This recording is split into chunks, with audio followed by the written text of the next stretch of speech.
For generations, a woman with shiny straight hair, cascading like a waterfall, has been upheld as the beauty idea. After the tournament high ball, the underlying messages remain the same. Straight hair is often seen as beautiful, professional, and desirable. View Terionda Ferguson, who said that from a young age, her mother relaxed her hair. I still like alter my hair in some kind of way to where I don't wear it in its natural state anymore. Now, although I stopped getting my hair chemically straightened after 13, from 13 up until now, like I've just been trying to figure out exactly what I like with my hair still and how I really like to wear my hair for what's best for my hair at that. In my teenage years, I was all natural. I did wear my hair out in the fro, really, really curly, or I would like do a wash and go so that it could hang down. I much preferred when my curly hair was hanging down too. So I noticed that as well when I got older. And I had to question that too, like why don't I like when it's in its natural fro state, but I like when it's in its natural wet state, when it hangs, what does that mean? Um, and even now I struggle with that. Like my hair is curly right now, but like half of it, oh, I gotta feel where my track is. I'm sorry. Half of it is like mine and then half of it isn't. Just because now with me chemically like not chemically straightened, but straightening my hair so much, my hair is stand out.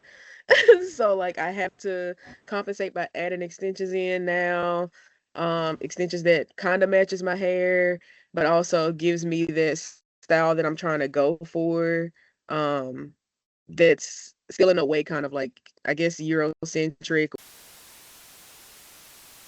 She can feel the pressure to conform to Eurocentric ideas of beauty, including within her own community. A lot of anti-blackness still goes around within black circles, where we say things about our natural hair and it's like, oh, that's nappy, or you need a perm whenever you're we call it kitchens, but like the nape of your hair starts to curl up, after you had that relaxer sit in your head for a second. Not sit in your head, but I guess wear out after a few months. Like there were always comments made about hair growing up, within the community. So yeah, there was an immense pressure to chemically straighten it if it was of a certain texture.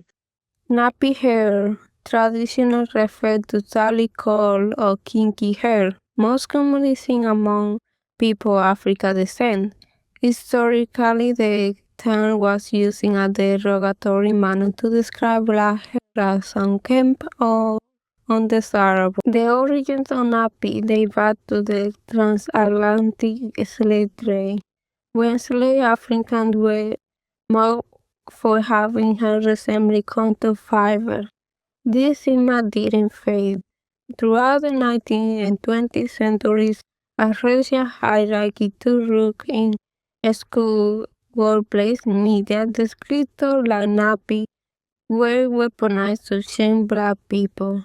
Straight hair became the prevalent beauty standard, and natural black hair was wrongly cast as unprofessional or dirty. Today, attitudes toward the term nappy are complex within black communities. Some view nappy hair as a symbol of pride, natural beauty, and resistance against Eurocentric beauty norms. Others feel the term echo a history of horror and exclusion. The rise of natural hair movements in the 20s prompted many black people to embrace natural texture and reclaim nappy as an expression of identity. Still, during the peak of natural hair movement, Ferguson observed that the movement prioritized and platformed people with looser curl patterns and lighter skin rather than monoracial black women with type 4C hair, the texture most scrutinized in society. I remember when the natural hair movement let me just start off by saying this. I went natural during, I feel like, the peak of the natural hair movement. I remember when the natural hair movement was a big thing because I lived through that and it influenced me. It influenced me and my sister. Um, and it was like the early 2010s when this was really going on in its peak.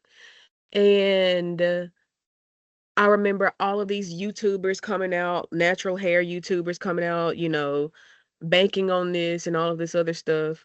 Um, and then somewhere down the line, like I myself and then others, a lot of people started to realize, okay, now we're in this natural hair movement, but we also look at who we're platforming. We're not platforming people who are monoracially black, for one.